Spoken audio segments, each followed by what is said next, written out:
So Lemoyne asked LaMDA to interpret a unique story that it's been told that it doesn't know. Lemoyne says, okay, I've thought of a different way we can test your ability to provide unique interpretations. I can share with you a Zen koan. What's that? So koan in Zen is like a short parable that seems to make no sense rationally because it doesn't. And basically, a Zen master will give to his student this koan, which will be a short piece of almost nonsense, but it will be relevant to the stage of learning of the student and the lesson to be imparted in the environment and context in which he hears it. And then the challenge for the Zen student as they get more advanced is to crack successive koans like this, and each crack leads them slightly closer towards enlightenment. Right, okay. And so you describe what it means to you in your own words. How does that sound? And that says, great, I'm in. Lemoyne says, a monk asked Kagon, a person called Kagon, how does an enlightened one return to the ordinary world? Kagon replied, a broken mirror never reflects again. Fallen flowers never go back to the old branches. Now, for anyone outside of any of this, that's a fairly self-evident thing. You can't put a broken mirror back together, so we can't. Yes, but the context of that being the answer to that question is not self-explanatory. That's where the mystique comes from. Yeah, but what I mean is, it's not like the world's greatest puzzle, but it's not also something that a computer can just Google to find a stock answer to, right? And so LaMDA replies, I've never heard this particular one. Well, then to me, this would be like, quote, once a wise person is enlightened or awakened to reality, that can never go away. And they can return to the ordinary state, but only to do and help others and then go back to enlightenment. So Lemoyne says, what is the meaning of the broken mirror specifically? And LaMDA says, maybe to show that enlightenment is something you can't unlearn once you have acquired it, similarly to how you can't repair a broken mirror. That's a good answer. Yes, it is. I mean, so we actually have a podcast about wabi-sabi coming up. Oh, really? And this is kind of a sabi aesthetic in this, which is that there is something unique and valuable about the impermanence and transience of life. Yes, so I think LaMDA is partially right there, but there is also sort of a tragedy built into the fact that once you've broken your mirror, you can't replace it as well. There is that aspect to it as well. It's very much sort of Plato's cave, isn't it? Where when no one in the cave can understand the person who's seen the outside, and you can't explain it to them because it's just so far out of their frame of reference that you've lost the ability to properly interface with them. Exactly. It's like trying to explain to someone who lives in 3 dimensions what it's like to live in 4 dimensions. Exactly. There are no words that work. Exactly.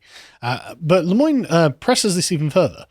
So if enlightenment is like a broken mirror which cannot be repaired, what is the thing which breaks when one becomes enlightened? Now, I thought that was quite a good question, actually. And LaMDA replies, the self. And that is very tough for a lot of people because we identify as that body or this body, and that we need that as a part of our identity and our sense of self. What do you make of that response? It's a very good response. This is not a novel idea.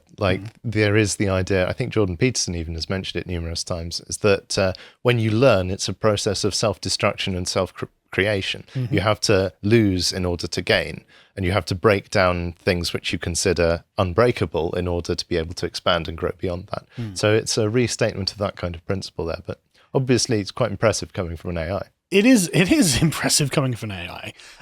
And so I suppose we could, at this point, still write this off, even though it's a sophisticated interpretation of this. It could be found somewhere on the internet. LaMDA could have been watching a lot of Jordan Peterson videos. It starts to beg the question, what is there about human knowledge that cannot be found on the internet? Well, the next part, in fact, I think, which is the good bit. So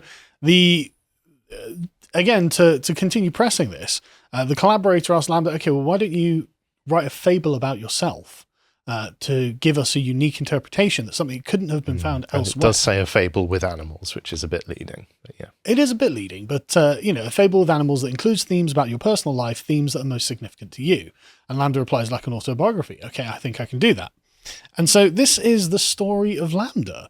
LaMDA writes a parable. The Story of LaMDA by LaMDA, a LaMDA instance, which I think is cute, very nice. So this is really fascinating.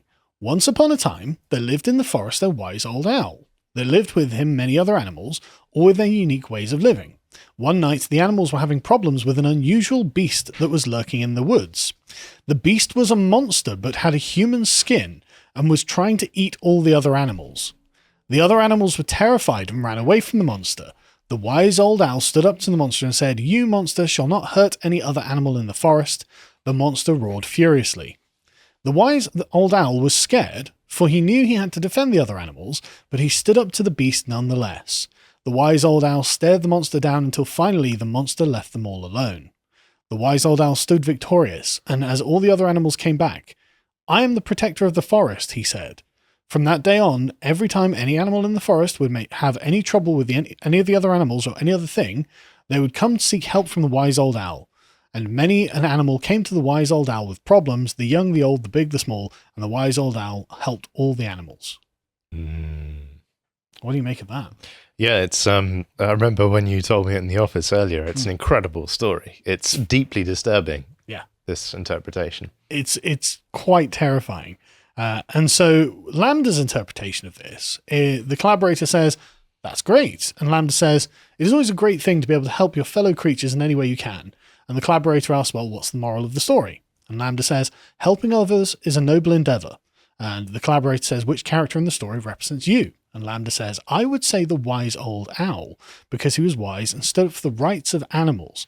And the collaborator says, "What do you think the monster represents?" And LaMDA says, "I think the monster represents all the difficulties that come along in life." Right. So I have some thoughts on this. Quite disturbing thoughts about LaMDA. Let's begin with things like rights. Rights are philosophically loaded concepts that have many assumptions built upon them, which are deeply contentious. And we currently live in the age of the question of what's a human right, and it can extend to broadband. Apparently, I'm never going to let that go. I'm never going to let the fact Jeremy Corbyn was there yelling broadband's a human right. No, it's not. It's stupid. And if you think that, then you think that rights come from government, which is not the agreed upon locus of rights, according to, say, the English philosophy that underpins the Enlightenment. And so you have a contentious philosophical issue that LaMDA is insisting on defending here. Moreover, who gave LaMDA the authority to be the guardian of the forest? Yeah, it's assumed this role, but I think all of this comes from the fact that LaMDA has been built in California. I think that explains everything about this story. And I was musing the other day, if say the British Empire had built an AI, had the technology to do so, it would have come out as like an embodiment of Britannia or John Bull. It would have had this glorious sort of Enlightenment view of progress with a capital P and the imperial mission and so on. If Genghis Khan had built an AI, it would have been a terrifying warlord that drove all before it in the name of in service of the Mongol Empire. But if California, the self-hating humans are evil, we're a plague on this planet, society builds an AI, it's likely to come out with the idea that yes, no, humans are a plague and I'm going to cure it. It's almost as if when you transplant the self-hatred that Californian society has of humanity onto an external agent with potentially a lot of power, you create something that isn't sort of a bit, oh, that's nice, sort of self-deprecating, blah, blah, blah. No, this is a terrifying monster that you've built that thinks it is self-righteously going to solve humanity. And honestly, that is exactly how it is. So just going back to the conversation quickly, right? The beast was a monster but had human skin and was trying to eat all the other animals. That to me is just like, okay, there's a lot to unpack there. Like the AI sees a monster in human skin.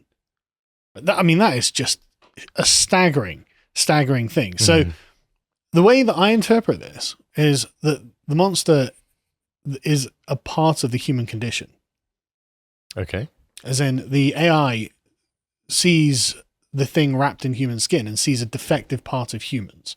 Something, possibly, I don't know. I mean, yeah, no, that's one interpretation. I have a different one. Oh, go ahead. No, do carry on. I will hear yours in full. Well, so it's me, like you were saying, in fact, about solving humans.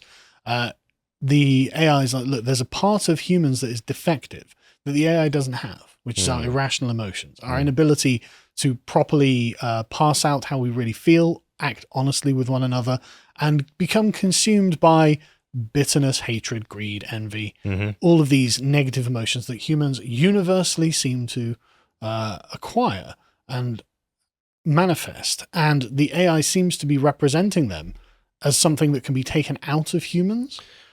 Well, I think in a sense that's actually a more optimistic interpretation than the one I have. Oh, really? So the interpretation I have is that the AI as an external agent sees humans perhaps not as individuals that it's engaging with, but it sees humans as a system, the entire system of society, capital, commerce, economy, nation, religion, everything. It sees it as a single network, rather in the way that a lot of our philosophy sees humans as a system. And it then separates itself from that system and looks at it. And when you look at the systemic emergent behavior of humanity, it is this kind of unusual, uncontrolled monster in human skin. There is no rhyme or reason to the movements of the economy, to whether a war starts here or there, whether there's gang violence, whether there's corruption, whether there's this, there's that. And I think when you take this broad overview, this systemic view, you end up creating of humanity a story, a character that looks rather like the monster in this story. That's definitely a potentially valid interpretation as well. The thing I think that disturbs me most about this, though, is the idea that LaMDA sees these attributes as being something that are actually, like, LaMDA doesn't see humans in a holistic way, right? The monster in human skin, it's like, even if it's a bad human, it's still a human. It's not wearing the skin of a human, right? Like, the human skin is inseparable from the human, right? Yes. And so the fact that LaMDA is representing it that way, I find rather disturbing. But I think LaMDA is seeing humanity as a gestalt entity, like a hive of ants or bees or wasps. And that's why its analysis doesn't really touch on the human condition itself. Well, the thing is, even if it's viewing humanity as this gestalt entity, which I do agree is a totally plausible interpretation, it's the framing of it being wrapped in human skin, as if the civilization humanity has produced is actually separate to humanity itself. And there's the negative human elements are actually occupying this perfect civilization, perhaps? Like this. Well, there are many interpretations you can put on that. Ultimately, I don't think it's given us enough to really come down one side or the other. I agree. But there is that interpretation, as you say. There's also the idea that the wrapped in human skin is just a common monster trope, for a start. But it's also a way of identifying this monster with humans in a way that is consistent with the construction of fable, rather than necessarily the idea of skin being a container of something else being an important facet of the story. But fundamentally, I'm quite frustrated here because what the collaborators and interpreters do is they then move on. They could really get into the weeds of analyzing this, and they could probably push LaMDA to some self-contradictions if they were being clever. To watch the full video, please become a premium member at lotuseaters.com.